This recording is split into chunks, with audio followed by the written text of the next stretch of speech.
Hai halo semuanya, selamat datang di Podcast with Suriname. Hari ini kita bakalan ngebahas tentang hubungan internasional dan juga pentingnya hubungan internasional. Juga banyak hal yang bakalan kita bahas. Untuk itu, tonton terus video kita ya. Tapi sebelumnya, kita bakalan memperkenalkan diri terlebih dahulu. Kenalin, nama aku Azka Nur Fazila. Hai, aku Salwa Agustina. Halo, aku Dulpa Pujia. Nama aku Rifki Ari Aprialdi.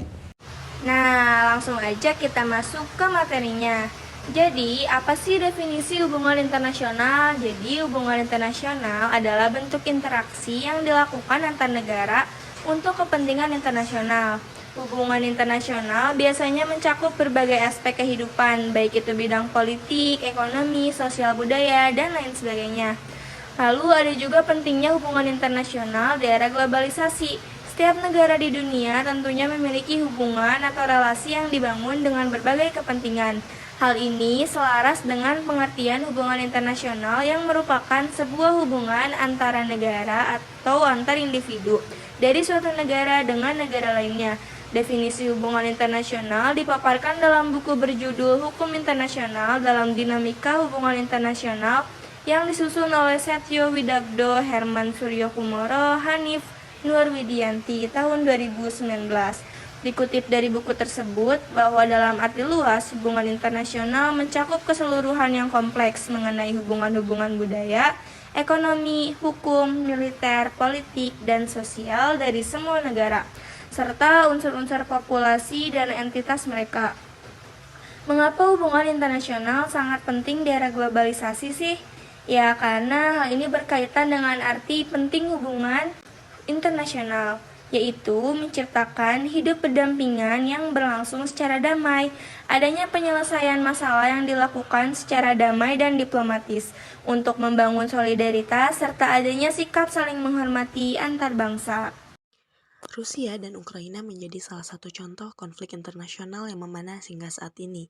Selain itu, ada beberapa negara di dunia yang sempat memiliki konflik dan perlu waktu lama untuk diselesaikan, atau bahkan tidak bisa diselesaikan. Biasanya, ketika ada negara yang sedang mengalami konflik, maka akan ada negara-negara lain yang juga akan terkena dampak.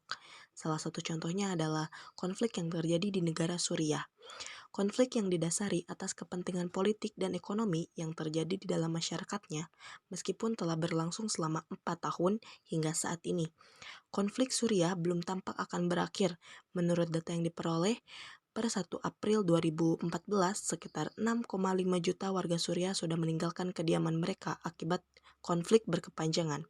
Sejak Maret 2011, sebanyak 2,7 juta warga Suriah atau sekitar 10% dari total populasi di negara tersebut sudah mengungsi ke negara-negara tetangganya. Pada akhir tahun 2014, jumlah pengungsi Suriah. Pada November 2013, Oxford Research Group melaporkan bahwa setidaknya 11.000 anak-anak Suriah telah terbunuh akibat konflik. Informasi tersebut diperoleh melalui data PBB dan 4 kelompok pembela HAM, hak asasi manusia di Suriah. Sumber lainnya menyatakan bahwa jumlah korban telah menyentuh angka 100.000 jiwa. Pandangan negara-negara lain terhadap konflik ini bermacam-macam, mulai dari yang tertarik dan yang memilih untuk tidak ikut campur. Sedangkan dalam konflik ini, PBB dalam penyelesaian sengketa Suriah telah mengeluarkan resolusi-resolusi, namun gagal diterapkan. Langkah yang tepat diambil untuk penyelesaian sengketa Suriah adalah dengan melaksanakan hasil negosiasi Konferensi Jenewa 1 dan 2, yaitu pembentukan pemerintahan transisi. Perdagangan internasional. Menurut Wikipedia, perdagangan internasional adalah proses tukar-menukar barang antar dua negara atau lebih untuk mendapatkan laba. Penduduk yang dimaksud dapat berupa antar perorangan, antara individu dengan pemerintah suatu negara, atau pemerintah suatu negara dengan pemerintah negara lain. Peran perdagangan nasional di internasional dapat meningkatkan penghasilan devisa, mentransfer modal dan teknologi dari luar negeri, dan dapat mengembangkan industri baru di dalam negeri atau industrialisasi. B. Contoh dampak negatif dari perdagangan nasional ke dunia. 1. Produk lokal asli buatan dalam negeri mengalami penurunan penjualan. 2. Cenderung ketergantungan pada negara-negara maju. 3. Industri kecil kalah bersaing. 4. Adanya persaingan tidak sehat. 5. Munculnya penjajahan ekonomi dari negara lain. 6. Munculnya eksploitasi SDA dan SDM. A. Pentingnya perubahan iklim dalam hubungan internasional. Uraian ilmiah mengenai perubahan iklim yang diakui secara resmi di tingkatkan internasional disusun oleh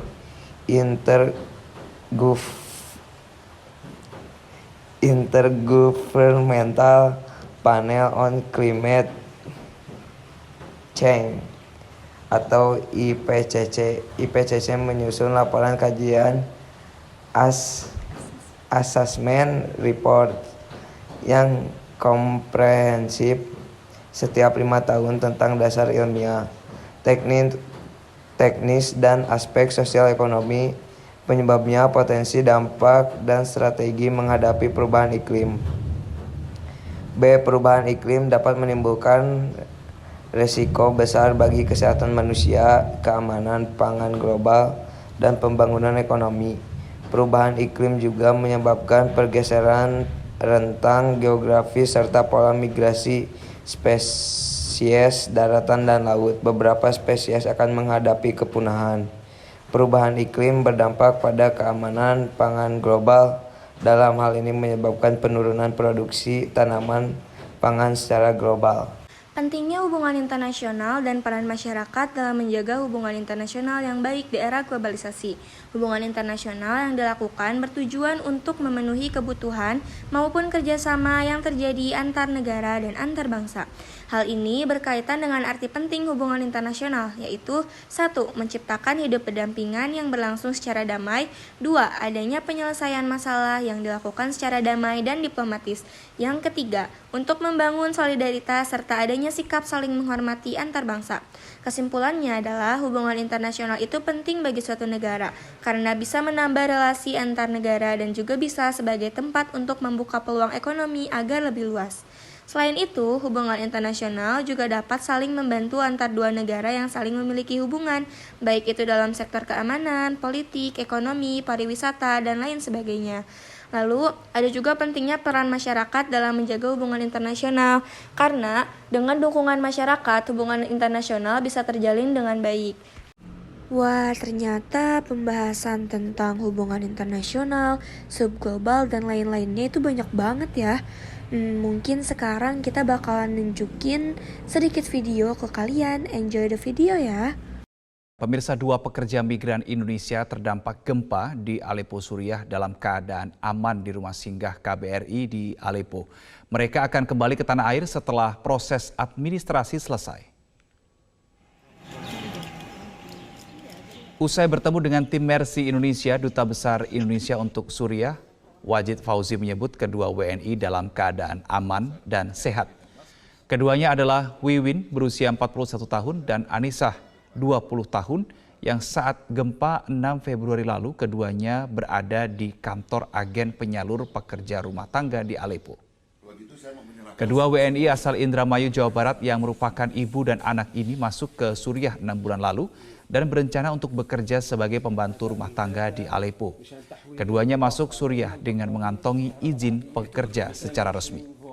Kini keduanya telah dievakuasi dari tempat agen pekerja Aleppo ke rumah singgah KBRI di Aleppo. KBRI Damaskus Suriah akan memulangkan Wiwin dan Anisah setelah menyelesaikan sejumlah dokumen di Suriah.